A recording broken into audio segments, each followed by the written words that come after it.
Louisiana All American Sports Show. Louisiana All American Sports Show. Louisiana All American Sports Show. Louisiana All American Sports Show. Louisiana All American Sports Show. Louisiana All American Sports Show. Louisiana. If it's sports you want to talk about, then listen to the hottest show that's coming out the South. It's Eric Hatfield and Coach Perry Daniels, man. They're going to sit you down and tell you all about the game and make it plain. 96.9 FM, that's the station to hear the best sports talk show in the nation. Without hesitation, you should get with this and get your popcorn ready, boy, you better not miss Louisiana All American Sports Show. Louisiana All American Sports Show. Louisiana All American Sports Show. Louisiana. It's Joker P.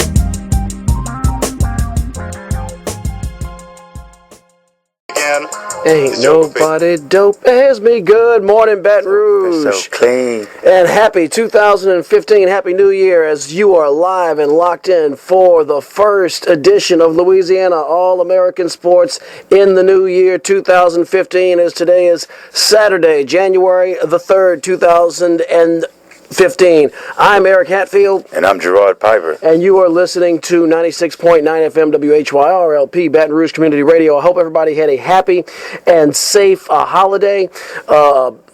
Hopefully a great time with family and friends. But it's the weekend and it's Saturday, and looming large is Monday morning, and soon all this holiday festivity and cheer and et cetera will be all over with, and down with Jesus. I'm not Jesus, down with Santa. Oh God. Down with Frosty and Santa and the Christmas trees. Whoa, my man. You're going to have to repent, man. Yeah, tell me about it. Tell me about it. Be doing church tomorrow. Anyway, we have a whole lot for you here on Louisiana All American Sports. High school basketball will be picking up full steam very shortly, as district play is right around the corner. Of course, we have LSU basketball, which is not that far away from SEC play, along with Southern basketball approaching SWAC play. Hopefully they can handle their SWAC opponents the way they handled, I can't even remember the name of the Baptist school, but it's the one they ran up over 100 points on twice. And of course we have the NFL playoffs in the National Football League. Joker, how's it going on your end, and how's it going in your neck of the woods? It's going pretty good. 2015, I'm so excited. Last year was a good year, and I just see so much growth this year. I'm just really happy to be alive. I hear you, man. Every day above ground is a good one. Yeah, it's a good one. I noticed throughout the year when I look and I see like a lot of celebrities that pass away or they die. At the end of the year when they show, they show. Was it in memoriam? Right, in memoriam, and they show all the people that passed away in 2014, and and I look at that and I look at the upcoming year and say to myself, I'm just so grateful to be here. There's so many things that happened in 2014, so many untragic situations. It was a crazy year. Yeah, no, I agree with you. There was. I mean, look, they're always. I guess you got to take the good with the bad. And 2014 definitely had a lot of everything. It was not a year for the faint of heart or for those asleep at the wheel. Exactly, and a lot of things transcended sports. We had things that happened in sports, but they kind of transcended sports, and a lot of political issues, a lot of social issues. Today I'm representing. I made this shirt. I have a shirt on. If you can look at it. Go ahead. Tell the folks about it. It's a T-shirt that I made. I was just inspired one day, looking at all of the events that happened here in the country. And I took a white T-shirt that I had, and I wrote on it, "Stop killing our kids." And on the other side of it, I have Trayvon Martin, Mike Brown, Eric Garner, and Tamir Rice, the 12-year-old that got killed in Ohio. And I was just inspired to do something. At the time, people were protesting all over the country, and I felt like I couldn't do nothing, so I wanted to be a walking platform or to express myself and express my feelings. So, but 2015 is a big year. We have a, big thing. I want to give shouts out to Perry Daniels and his vision.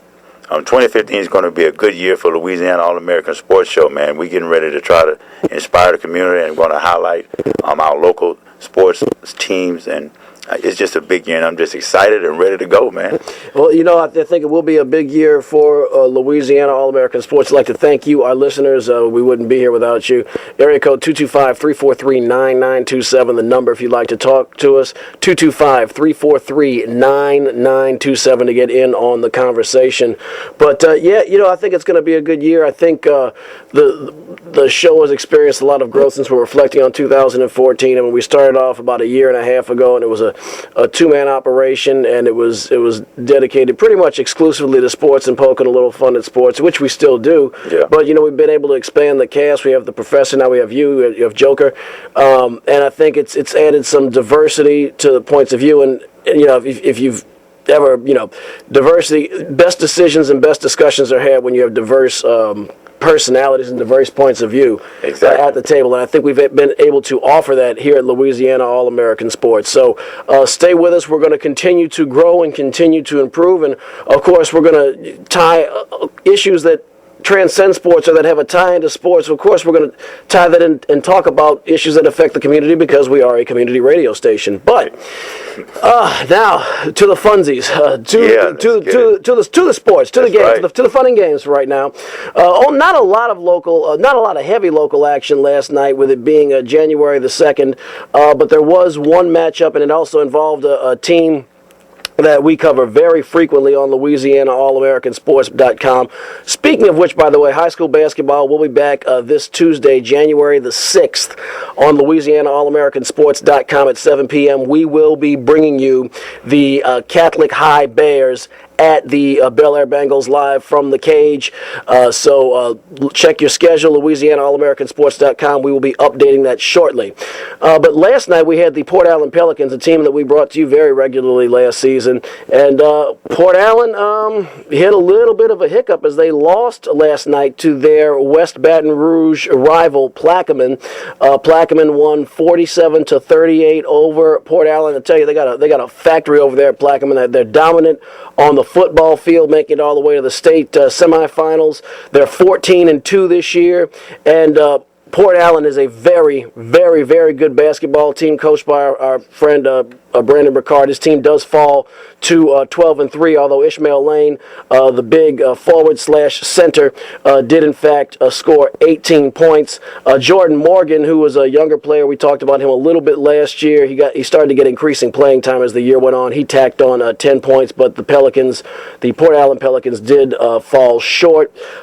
Excellent effort there. Cameron Gardner, he is a point guard, a big star over there, tacked on 14 points, put in some free throws at the end to stick the dagger into the Port Allen Pelicans. So that's all the big action last night. But those are some big schools. I mean, you have a 4A school in Plaquemine and a 3A school in Port Allen, both of which you're going to see almost certainly going to see in the playoffs and eventually see at the top 28. And of course, our man Telson Allen, wide receiver for the Port Allen Pelicans. Right. Yeah, I don't see any stat line for him, but I promise you, his most valuable contribution is not always on a stat line. Sometimes it's just that energy he brings. But I'm sure my man right there helped keep his team in the game. Oh, yeah, man. So looking forward to it. Yeah, I'm looking forward to it. Well, Joker made his basketball debut, by the way, and you can see that also at LouisianaAllAmericanSports.com. And he brought some flavor, as always, to the broadcast, and really kind of a breath of fresh air to hear more than me just talking and talking and talking. And I'm sure people get tired of hearing me after a while. I like it. 225-343-9927. 225-343-9927 to get in on the conversation. Really quick, just to bring everybody up to speed, because we've been football very much lately. We only recently started even mentioning the basketball games, but to bring everyone up to speed on where we are in the classifications, I'm just going to pump out the top fives in the different classifications to give everybody an idea of where our local teams stand. The top five in Class 5A for basketball. Number 1, Natchitoches Central. Number 2, Helen Cox. Number 3 is the Scotlandville. I'm sorry, strike that. This is not 5A. This is regardless of classification. Regardless of classification. No, it is not. It's all 5A. I was looking at the wrong district. I apologize, folks. I'm having dyslexia this morning. Top 5A.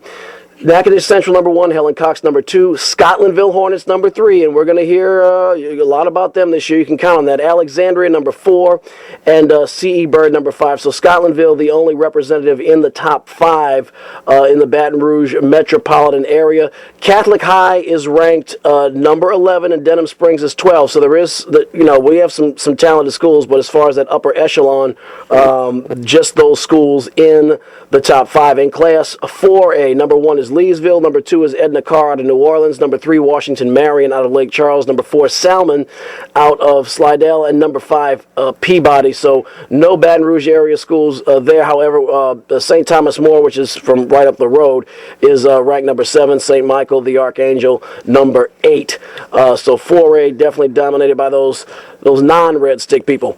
Number 3, though, has a lot of Baton Rouge flavor. Number 1, the U-High Cubs. Wow. We've seen them. They have a state championship in football, and they look like they're just rolling right on down the road with that. And number 2, the Port Allen Pelicans. Now, what's interesting about this, U-High and Port Allen are both in District 7-3A, so there'll be a couple of crossings of blades between those two local high schools. Number 3 is Westlake, which I believe is near Lake Charles. Number 4 is Rayville, and number 5 is John Curtis. That is in the New Orleans metropolitan area. Other notables, Parkview Baptist is number 8. That's at the Shrine on Airline. Bruley, number 9. Good for them. And number 10, Albany. Albany ranked number 10. They're out of Livingston Parish. In Class 2A, not a whole lot of action here. North Cattle number 1, Welsh number 2, Episcopal number 3, Lakeview number 4, and Doyle out of Livingston Parish number 5. Doyle really the only Baton Rouge area representative. And actually, as I look at the top 10, there's not a whole heck of a lot of Baton Rouge flavor there.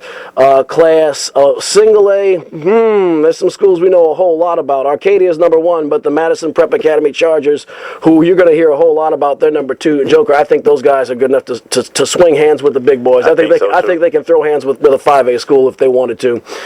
They're that good. Number 3, Lafayette Christian, very good program from right up the road. Number 4 is Northwood Lena. Number 5, Ascension Catholic. No other standouts in the top 10 in the Baton Rouge metropolitan area. I'd like to mention our friend Southern Lab, though, at number 21, and they're in the same district as Madison Prep, so certainly those power points they have for playing Prep and playing their opponents might add up after a while. Right. Class B, number 1, Floria. Number 2, Fairview. Number 3, Bell City. Number 4, Simsboro, who played Madison Prep a lot when they were at Class B. And number 5, Zwally, which was once a dominant force there. No standouts from the Baton Rouge area in the top 10. And last but not least, Class C, Elizabeth number 1, Atlanta number 2, number 3, Gibbsland Coleman, number 4, New Living Word, and number 5, Johnson Bayou. No standouts in the top 10, however, Family Christian Academy right up the road on Bluebonnet, who we brought you a few times on Louisiana All American Sports.com. They are ranked number 12 in Class Single A.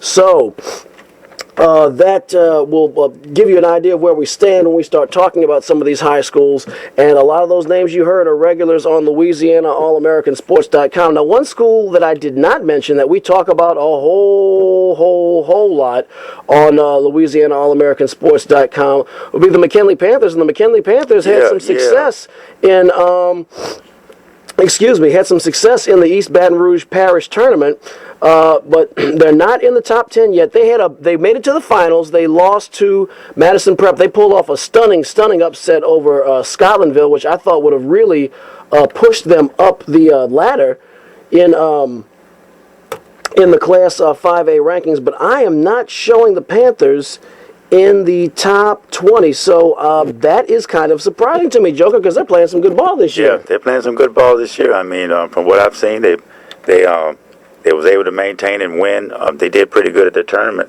that they had here recently. McKinley ranked number 42 in Class 5. Wow. Hey, that's going to change, folks. I don't think that's going to last very, very long. So we're going to take just a brief take a breather very shortly and come out and talk about some of the action going on in the college ranks as we come back shortly on Louisiana All American Sports. Remember, the number is area code 225-343-9927. 225-343-9927 to get in on the conversation. Just to give you guys an idea of what we have around the corner, we have some college football talk. We're going to kind of haze a little bit over college basketball, although we really haven't gotten to the meat of the schedule yet, but we'd like to give you an idea of where your local teams are, kind of like we caught you up on basketball. Yeah. And of course, we're going to have our weekly segment, I Told You So, all coming up very shortly on Louisiana All American Sports. So don't go anywhere. We'll be back very, very shortly. The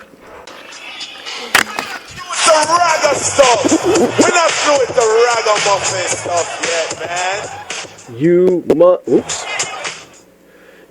must learn. Must learn, man. I wanted to play that song. Perry was telling me to have a musical session and start playing some music, and I wanted to play some music for the mind. Oh, and that was one of the most influential songs that I've heard back in '89. It's kind of one of the first songs that gave me consciousness. Was from KRS-One, Knowledge Reigns Supreme. So that's the professor right there. Boy, Boogie Down Productions, man. That was. I tell you, they had some different. They were a completely different kind of group, even by hip hop standards, which was still relatively new back in the early '90s, late 1980s, and just kind of sad when Scott LaRock, met his early demise. That's right. Kind of put a damper on the act, but still very thought-provoking East Coast music. That was a different time back then. Different time. Well, coming on back out, by the way, 225-343-9927, area code 225-343-9927 to get in on the conversation.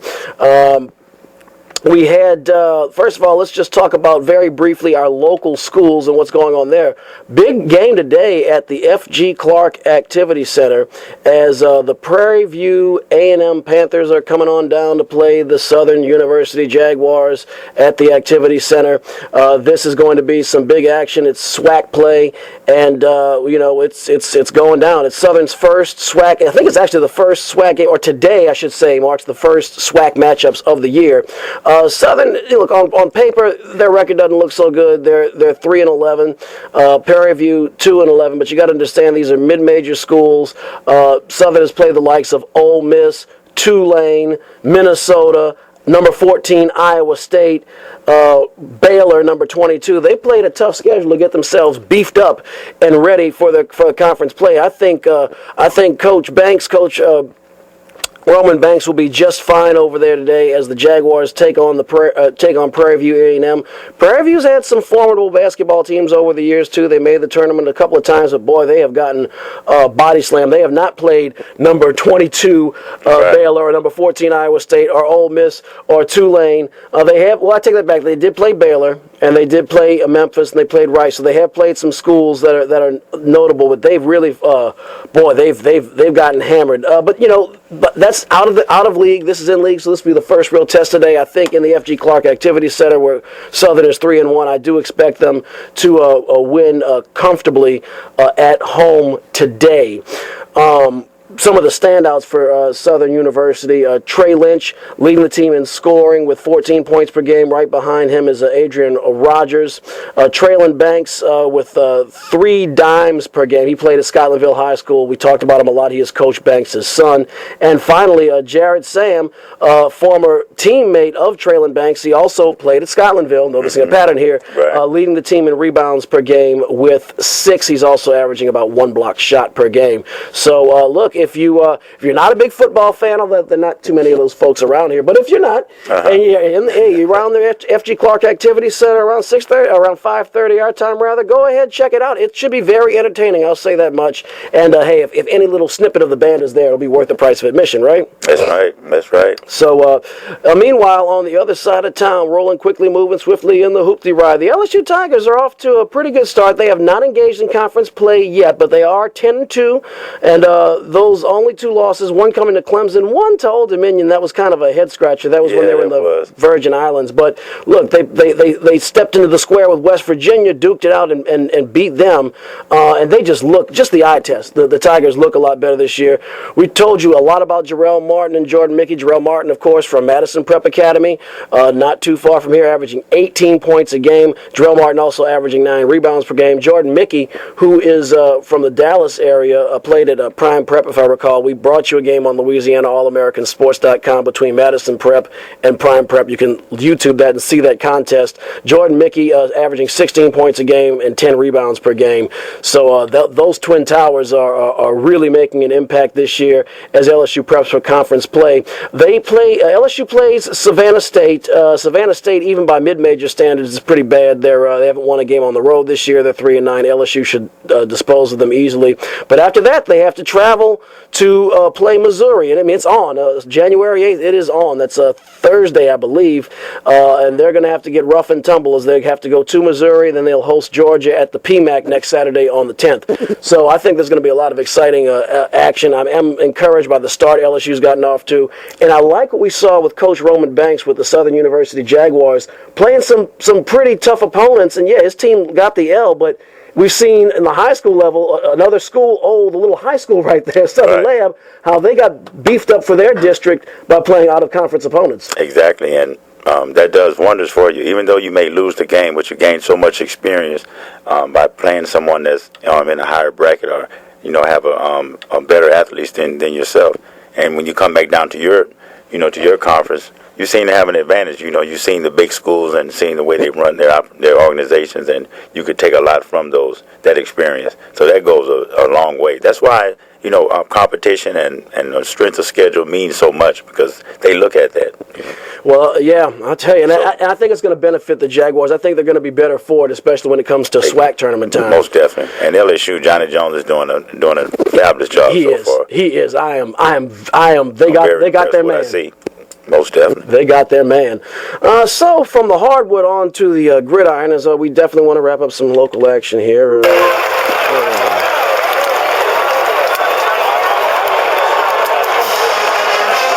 I can't even listen to that. LSU, Notre Dame in the Music City Bowl on Tuesday. Notre Dame winning on a walk-off field goal at the end. But I got to tell you, that was an uninspiring way to end the season. Notre Dame really had its way at the line of scrimmage. With the Tigers.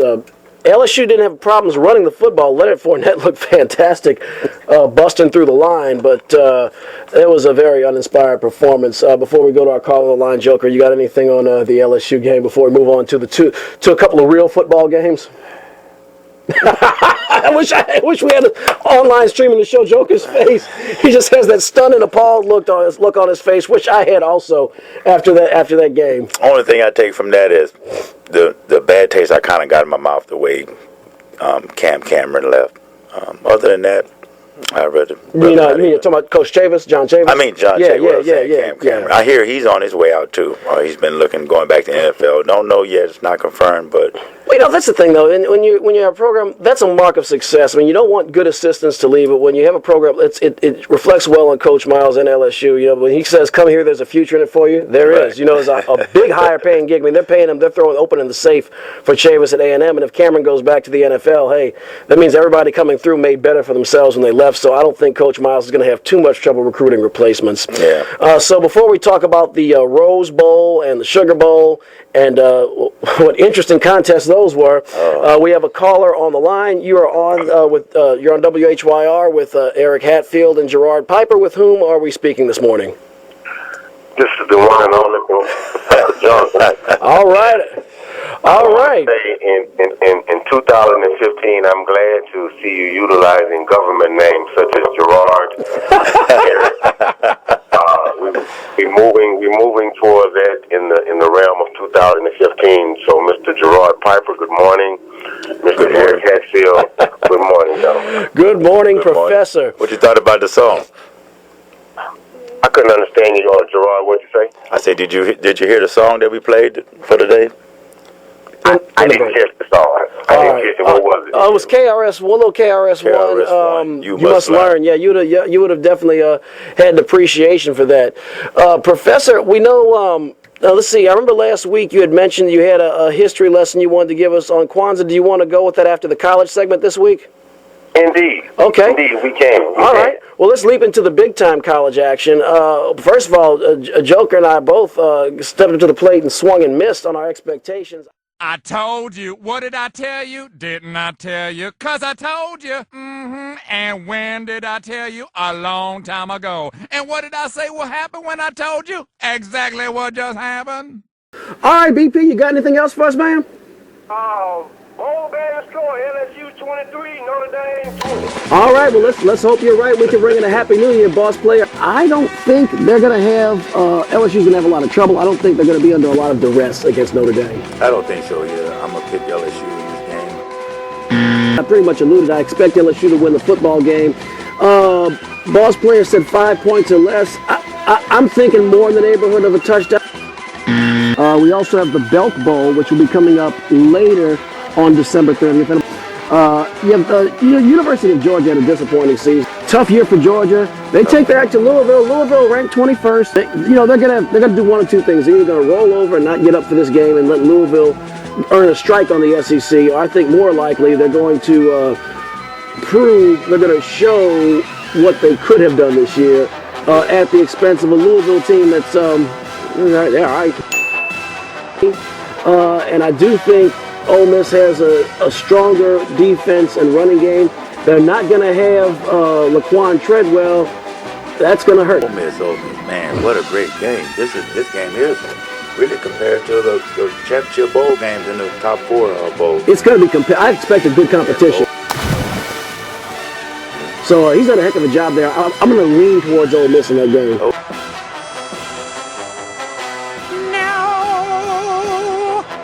Yeah, into the dance. But on this game here, this is going to actually tell what TCU is all about. I'm going to go with TCU in this game. And the reason why I think they have a lot to prove, they're going against the SEC team. Number 12, Georgia Tech. Mississippi State's defense isn't going to fall for that. I'm going to tip towards Mississippi State in this game. I think they will be able to contain Georgia Tech enough to beat them. Yeah, they outcoached them in that game. This team, Mississippi State, Dak Prescott is the wild card for me, so I'm going to go with Mississippi State. It's kind of like, how someone just gets shamed and you can't even look at them the same way. One of your boys gets his butt kicked in a fight by a girl at school. You can't even dap him up. You got to look away. And I don't know. Yeah, I can't pick Wisconsin. I just think that I like Jimbo Fisher from the standpoint of coaching, and I like Jameis Winston from the standpoint of quarterbacking, in spite of the outstanding year that Mariota had. I think the Seminoles win this game. I certainly.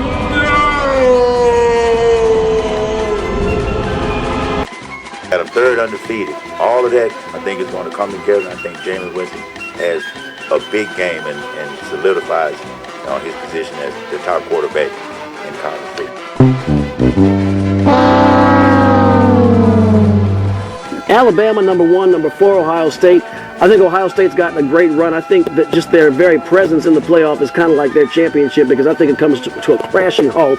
I think Alabama mops the floor with Ohio State.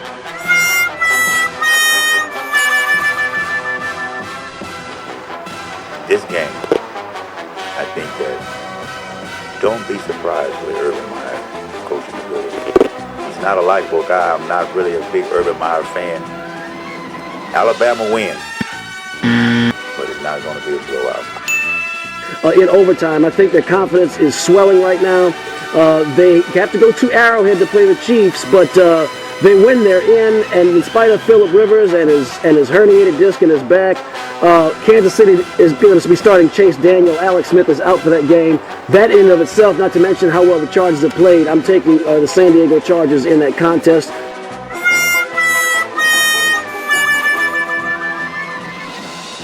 That's right. I'm going to take San Diego also. I don't think that Chase Daniels is doubt-proven.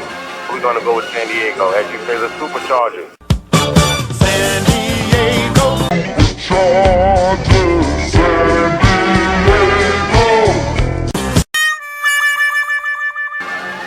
The Buffalo Bills have to travel out to Foxborough to play the New England Patriots. But I'll let y'all go first. I'm picking the Buffalo Bills.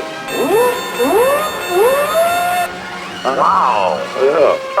You're not talking about the Buffalo Bills with O.J. Simpson, are you? You're not talking about with Belichick at the house, man. Belichick at the house. You know, I'm going to lean towards the professor ever so slightly. Look, I would not fall out of my chair if the Bills won that game, but I still think with Belichick is his ego, and you have Garoppolo who wants to campaign for that job in a couple of years. I'm going to go with the Patriots now. Yes, sir. Right. The NFC South Championship game. Oh, boy. The Atlanta Falcons host the Carolina Panthers. Close game. I like the Falcons to win the game. Not sure what the spread is, but I'm going to take the Falcons in a close matchup. All the signs point to Atlanta, but I'm going to be like Professor. I'm on some hating today.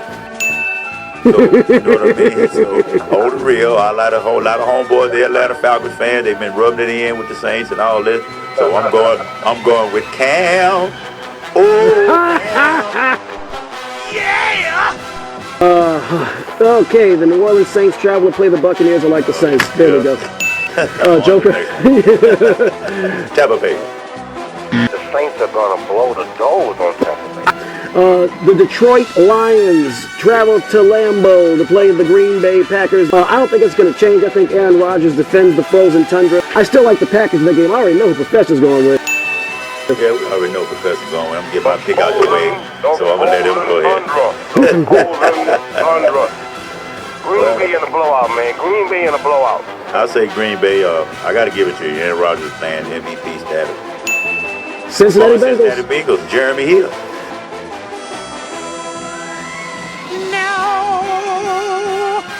Man, and they impressed me the other night in what they did with Manning. I'm impressed. Cincinnati. I'm taking the Pittsburgh Steelers.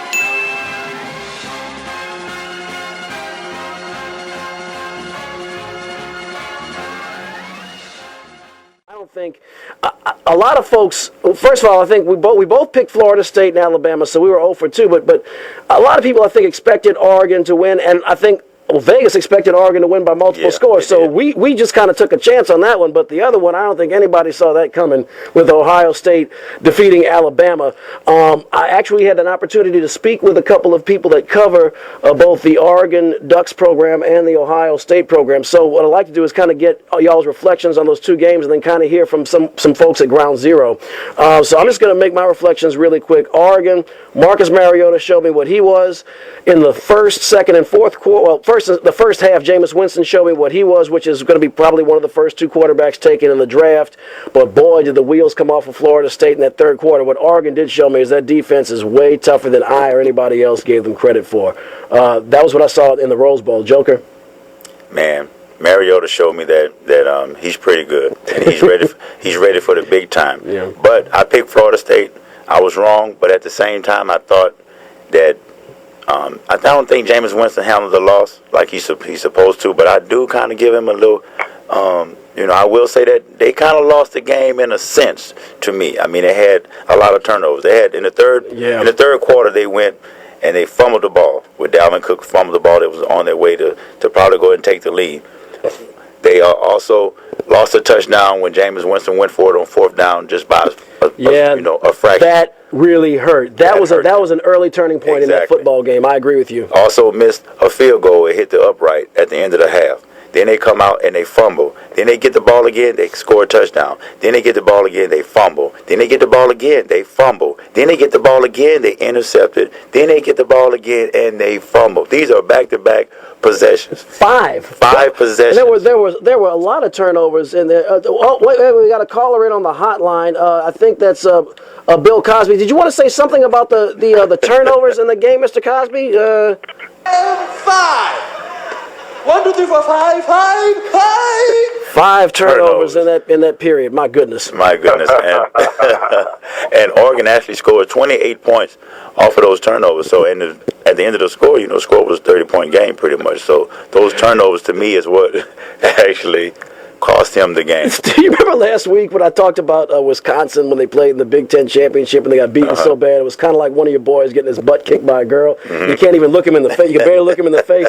That's kind of how I felt about Florida State after that third quarter. It was ugly. It was tragic. But Jameis Winston did show me that he kind of stepped up when need be, because Oregon was putting so much pressure on them guys, man. When they come up to that line and they run that high-powered offense, they snap the ball within 10 seconds, and but Jameis Winston still was clutch to me in certain instances when he really needed to score. They did, but it just they broke, man. Oregon just pushed too much on them. Better team won that game, man. Team. I got it. Professor, you had any observation about the Rose Bowl?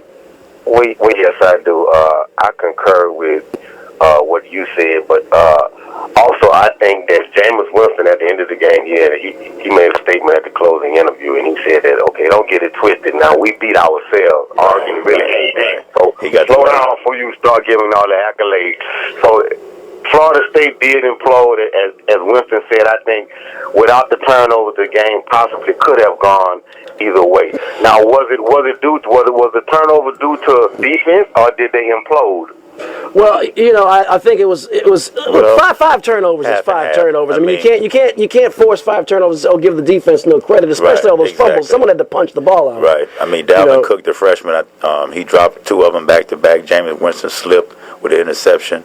And at the end of the day, hey, a loss is a loss. I just think that, like Professor said, he has to learn how to. He never lost before, and I think he had lost since high school. He had lost since high school, and I think he has to learn how to be gracious in defeat. Because they whooped your butt. Like they said in Coming to America, he got his, Rocky Marciano whipped his butt. Hey, take your lick. You know what I'm saying? Take your lick. And for us, I agree with you. Were not for those turnovers, it could have been a different game. But if it weren't for leaving the roof down, Mrs. Kennedy might have had a better drive through Dallas back in '63. But you're exactly right. But overall, man, Oregon is a solid team. Marietta, he I don't know, Eric, I'm just going to throw this at you and play devil advocate, not to monopolize time. No, go ahead. Who you take with him over Johnny Football, man?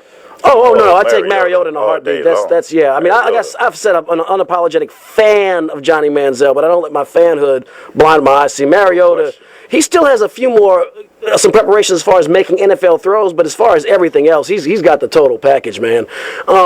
We actually spoke with somebody who had a bird's eye view of the Ducks, no pun intended, or the pun was intended, and that was David Piper of AddictedToQuack.com. Gave us a couple of minutes of his time yesterday afternoon. This is what he had to say about the game. David Piper, my brother. Might be related. And rounding up our Oregon Ducks coverage, we had David Piper of AddictedToQuack.com. So let me just ask you, I guess in the last 24 hours, it must be some pretty busy times in your line of work right now. Yeah, there was a little football game yesterday. Fans in Eugene were confident that they were going to win. I don't think anybody thought that they saw that coming.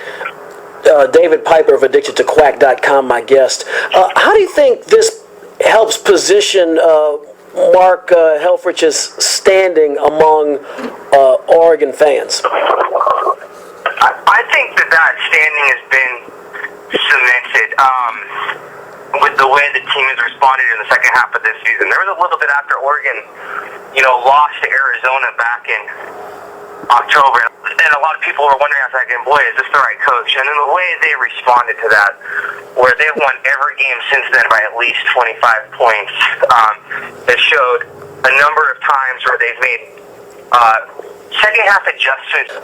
The clash of the Titans, the arms race, Marcus Mariota, Jameis Winston, this year's Heisman winner, last year's Heisman winner. Talk about what you observed in that matchup yesterday. You can see why Jameis Winston is valued at the NFL level. I mean, he makes the NFL throws. He doesn't really get rattled in situations. Just look at all of Florida State's comebacks this year. But Mariota's just on a different level. I haven't seen another quarterback that demonstrates just a complete command over his team, over his offense, the way that Mariota does. I mean, I think they're your number 1 and number 2 draft picks in the NFL. And they each have concerns. With Mariota, is he going to make every single NFL throw? I think he can, but he hasn't run that style of offense yet. And with Winston, it's completely off the field with him. Is he, is he going to be able to avoid kind of Johnny Manziel syndrome? I would agree with that assessment. So if you had your crystal ball, what do you expect to happen in the national championship game? Look, I mean, people have been underselling Ohio State all year, and that is a formidable opponent. That is a formidable coach. Oregon with their tempo, that was already surprisingly, I think, one of the softer defensive lines Oregon saw this year, and Oregon just completely wore them out with the tempo. You're not going to see that against an Ohio State team who's going to be really well coached. That said, the way that Marcus Mariota and the Oregon offense have been executing, I have a really hard time seeing anybody slowing them down for an entire game. So I really appreciate you, David, giving our listeners here on Louisiana All American Sports some of your time. All right. Anytime. Thanks a bunch. So that was David Piper, addicted to Quack.com, and he said a mouthful there when you look at the quarterback comparison and also the fact a lot of folks underestimated Ohio State, and Ohio State punched the Tide in the mouth. That was something I didn't see coming. I think that was the most I'd ever seen Alabama's defensive line get thrown around all year long, really. Professor, what were your observations there? Man, I'm listening to the gentleman talk, and he was really glamorizing Oregon and Mariota.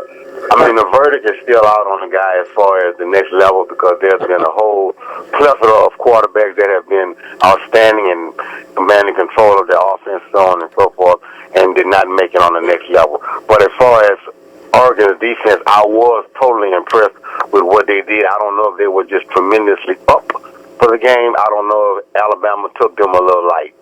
I'm still kind of trying to weigh the options on that. Although it did look like they were being manhandled. I don't see that too much. I don't see that they was really manhandled. I think that Oregon capitalized off turnovers. I think Oregon had speed.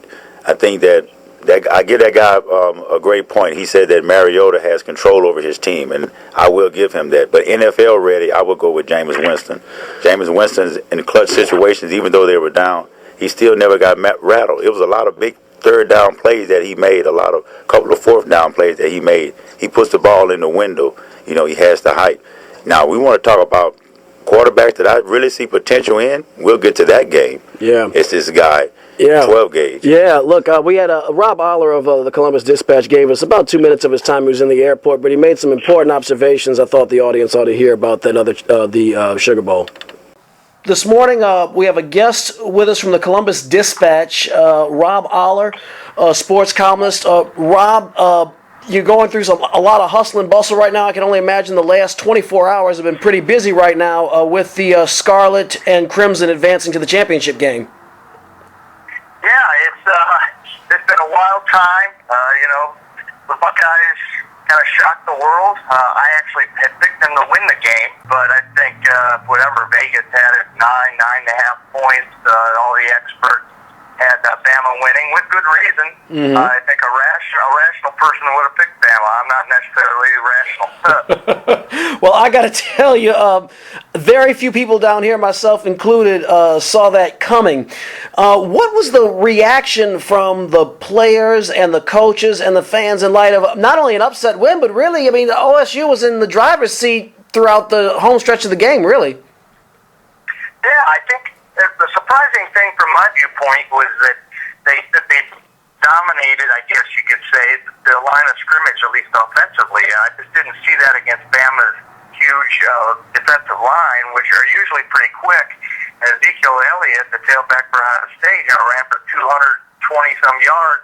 That was a bit of a shock. I mean, that kid runs hard, but I just didn't see it. I don't think Bama had allowed more than 88 yards You know, you had a situation in which OSU was almost on the verge of being put away in the second quarter, and the entire script flipped on its end. Could you talk about that aspect of the game and the experience last night? Well, it was shocking, but for sure, I thought with Lane Kiffin, the Alabama offensive coordinator, they were getting the edge on running the ball, and then they just kind of went away from that, and kind of started to mix it up, almost like they was getting too cute, or Lane Kiffin was bored with what was happening. Let me ask you then, what do you think? What is your expectation? What's your pick if you had your crystal ball? What do you think is going to happen in this game? I'm going to say Ohio State, like somewhere around 42 to 38, something like that. Wow. I think it's going to be close. Yeah, I think it's going to be high scoring because they all seem to be.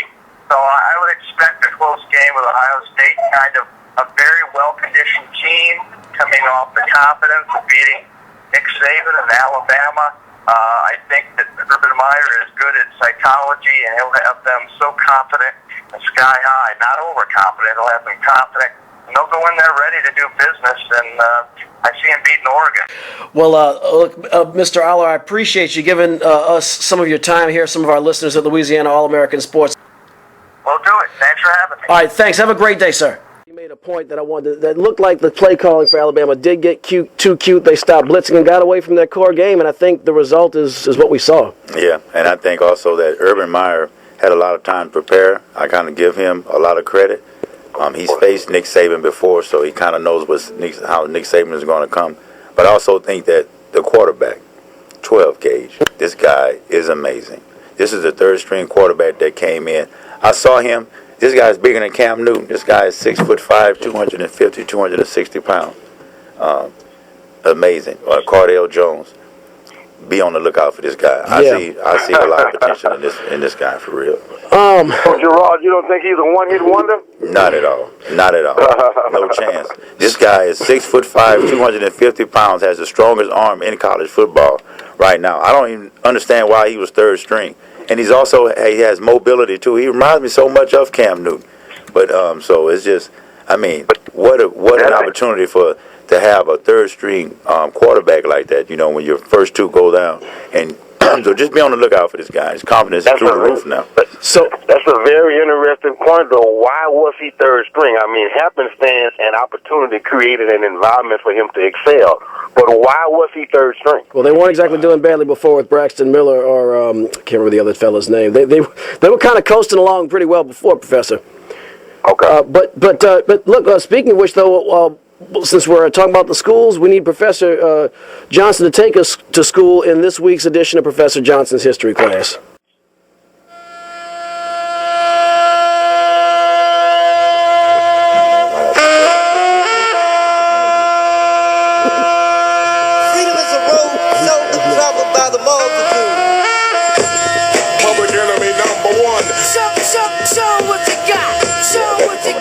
Class is in session.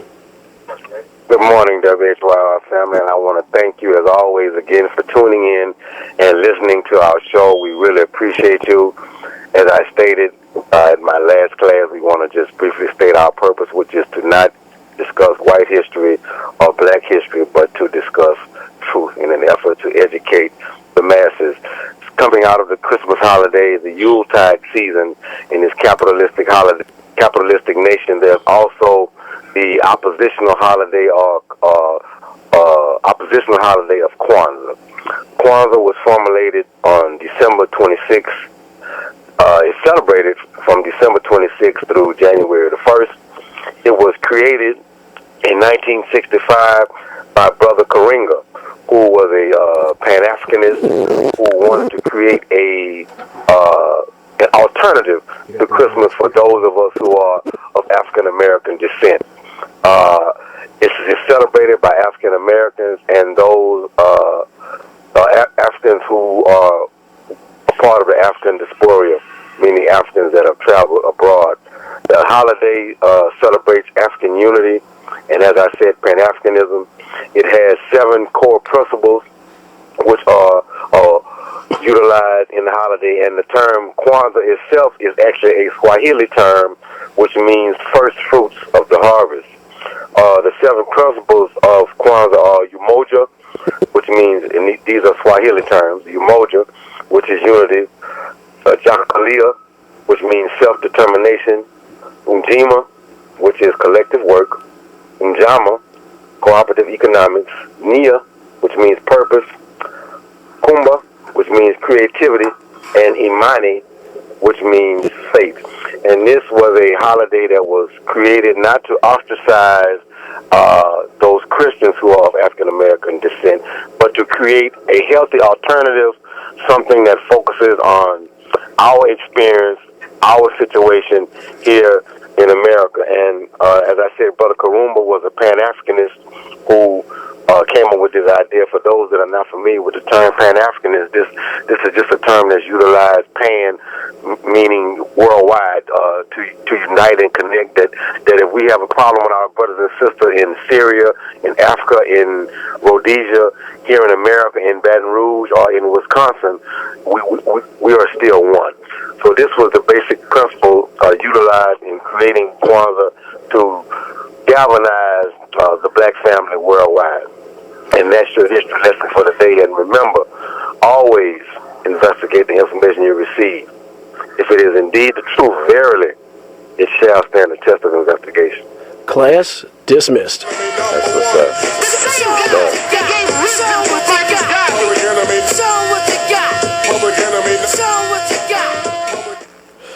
And we have a guest on the line this morning. Joker, I'll let you go ahead and make the introduction. Yeah, I'll make the introduction. Here at Louisiana All American Sports Show, this year in 2015, we're going to add a new segment to the show. We're going to start highlighting black-owned businesses, black entrepreneurs that's here in the local area. We want to kind of give them a shout-out and also get games picked from them. So today we have a black business owner here in Baton Rouge. He went to school with him. His name is Herman Lovelady. How you doing, Herman? Can you hear me? I'm doing great. Yeah, I'm doing great, guys. How y'all doing this morning? Pretty good, man. I'm glad to hear you. I'm glad you called in for him today, and I wanted to give a shout out to you, man, and tell you big ups and thanks for being of service. Also, won't you tell me a little bit about your business and the name of your business? Well, first of all, thank y'all guys for having me on this morning. The name of my business is called The Blue Store. It's a phenomenal company that was based out of Miami. It was the first American-made Android cell phone that's just like similar to the Samsung phone. And I designed this company about a year ago. And we've been in business right now as DBA for about 4 years, and we're based in Wisconsin. Wow. Well, where are you all located? We're located at 9401 Conchana Mall, right next to Regis Hair Salon. Wow. So y'all specialize in all types of cell phones, or is just any other type of audio device, or is mostly just cellular devices? Man, we specialize in every type of cell phone, from the iPhone to the Samsung, but basically mostly the blue phone. Like I said, it's a phenomenal base phone. If you look at the Samsung phone, it's made exactly like the Samsung. It just have a little more lower and so forth. The body structure that is exactly like that. It gives you a competitive phone for a better price. Yeah, but that's a good thing. What about your hours of operation? What hours are you open and what days? Okay, our hours are mall hours. We're open from Monday through Saturdays from 9 to 10, and on Sundays from 12 to 6. That's good, man. Do you have a website or your Facebook page or anything where people can be able to find you? Yes, our Facebook page is facebook.com/The Blue Store, and our website is CELLC.WIXLLC.com/Blue Store. Oh, thank you, man. I also wanted to mention real quick, Herman is also on the board of the McKinley alumni. They have a chapter called Club True Blue, and this year they're going to have a Mardi Gras ball. You want to talk about a little bit about that and tell the people how they may, if they alumni want to be able to be a part of this? Oh man, yes, this is a phenomenal thing that we put together last year. A group of us guys from male and female got together from McKinley, and we formed a board. It's called Club True Blue. It's based upon grads from McKinley High School, and we're making positive impact in our community. And we have a micro ball that's coming up January the 31st, so we ask everybody to participate. Most of the funds go so forth, scholarships, so forth, the students from McKinley High School, and giving back to the community. Oh, yeah. Well, thank you, man. I appreciate the call. I appreciate you calling in. I just want to tell you, thank you for your service to the community, and thank you for inspiring me, man, and keep up the good work. Hey, if you got a minute, do you want to make, this is a sports show, if you can make some playoff picks today if you like. Yeah. You want to? All right. You know what? Matter of fact, I got my picks right now. I'm going to say Arizona +7 over the Panthers. Ooh. And I'm going to say the Ravens +3 over the Steelers. Wow. Okay, we're going to see. Okay, that's what's up. We're going to see how that turns out then. Thank you very much for joining us this morning. We really appreciate it. Man, thank you guys. I really appreciate y'all guys. Keep up your work. Thank you. All right, Herman. Take it easy, man. All right, so we have about 6 minutes left. Let's go ahead and go around the horn and get our picks in on the National Football League. Here we go. Wild card action. Let's bang it around the horn real quick, fellas. See who's right and who's wrong next week. Baltimore goes to Pittsburgh at Heinz Field. That's the Sunday night football game tonight. That game is always a bloodbath. I'm sure they have nightsticks and billy clubs and metal detectors at the locker rooms. But the way Pittsburgh's playing, the way Roethlisberger's playing, it looks like Le'Veon Bell is probably going to play. I'm taking the Steelers. Le'Veon Bell actually is out. He is out today. He's not playing today. He has the knee injury. Big game. My brother's a Steelers fan. I'm going with the Ravens. Even without Le'Veon Bell, I'm still going to go with the Steelers, but I don't feel quite as comfortable as I did until 10 seconds ago. Professor, who you got? Ravens. All right. Cincinnati Bengals facing the Indianapolis Colts at Lucas Oil Stadium. The Bengals have their fourth straight trip to the playoffs, and I think it's going to be their fourth straight first-round loss. I just think Andrew Luck is too much, and the Bengals are not the same team on the road. That is the early game tomorrow. Wow. I'm going with the Cincinnati Bengals. Jeremy Hill, the rush game. I think this team is starting to come together now. At the right time in the playoffs, they have the momentum, the defense, and I think Andrew Luck is turnover prone. He's the second leading in turnovers in quarterback. I think only Mark Sanchez. So I'm going with Cincinnati Bengals. I'm sorry. Go ahead, Professor. My bad. I'm going with the Bengals as well, but man, Andy Dalton is the one that turnover prone. This guy has had, I think, 18 touchdowns and 17 interceptions. I mean, he's atrocious in that area. Jeremy Hill. Arizona Cardinals, boy, that team, they got up to such a promising start. When you lose two quarterbacks, you're in a pickle. They go to Bank of America Stadium at 3:20 our time today on ESPN to face the Panthers. The Panthers are on fire, winners of 4 straight, and winning first team ever to win back-to-back NFC South divisions. Boy, I hate to see a team bow out of the playoffs like this, but I like the Panthers in this game. You already know who I'm going with. Cam! Oh, Cam! Professor? I'm gonna go with. I'm not going with Cam, man. I'm going with Arizona, man. All right, so he likes that defense and maybe a little bit. Diamondback. Maybe a little. You remember? Okay.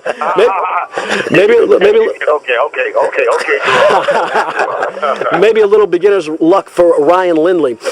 Detroit Lions going to Dallas at AT&T Stadium tomorrow. That's the late game on Fox. I'm gonna tell you something. Wow. This is one of those ones. You know how I say I'm gonna pick so and so, but I wouldn't bet any of my money on it. I'm gonna pick the Cowboys, but I wouldn't bet any of my money on it. I do like the new triplets of Romo, Murray, and Des Bryant, but that Detroit defense is tough. Ndamukong Suh won his appeal. He's going to play. You know he's going to have some dirty tricks up his foot. But I think the Cowboys, and the Cowboys don't really play that great at home. I don't know why I'm picking them, but it's just gut instinct. I just like where the Cowboys are going right now. They're on fire. Got to pick the Cowboys. I mean, Detroit really has shown me nothing really this year, to tell you the truth, except for the defense. On the defense side, they've been real inconsistent on the offensive side. I really think that Detroit can beat them, but it just, I just think the Cowboys, I don't know what it's been, but they haven't turned the ball over. Romo's been pretty steady, so I got to go with them. Professor? I'm going with Megatron, and we're going to transform, and Romo's going to be exposed. He's a fluke, and it's just been he has a rabbit foot in his pocket. Pull a rabbit foot out of his pocket. Megatron, Autobots roll out. I'm going with Megatron. So he folds. He folds today. He implodes. He implodes today. That's what you're saying. He does implode today. I'm going with Detroit. Yes, sir. I'll tell you, look, Professor, that's one of those things. I would not have a heart attack if that happened. We're coming to the end of our voyage. We have Noel Jackson with Music Satisfaction coming up in 90 seconds here on WHYR Baton Rouge Community Radio. Guys, anything before we roll on out? Just want to give a shout out to to my family and to all the people out there, and to my boy Perry Daniels. Given the opportunity to give a shout out to Professor T. Johnson, to you, and to all of everybody out there. Have a safe and wonderful, happy holidays and New Year. Professor? Indeed, I want to tell everybody encourage everybody to have a positive New Year, and we want to thank the SWAC and the NAIA for being the instrument of our introduction into the sports world abroad. Thank you very much for doing that for us here. JMS, love you. Yeah, boy. Have a good afternoon. Peace. Power to the people, Perry. Power to the people. Hail to the king and lots of love. May he protect us from the evil. Hail to the king, lots of love. May he protect us from evil.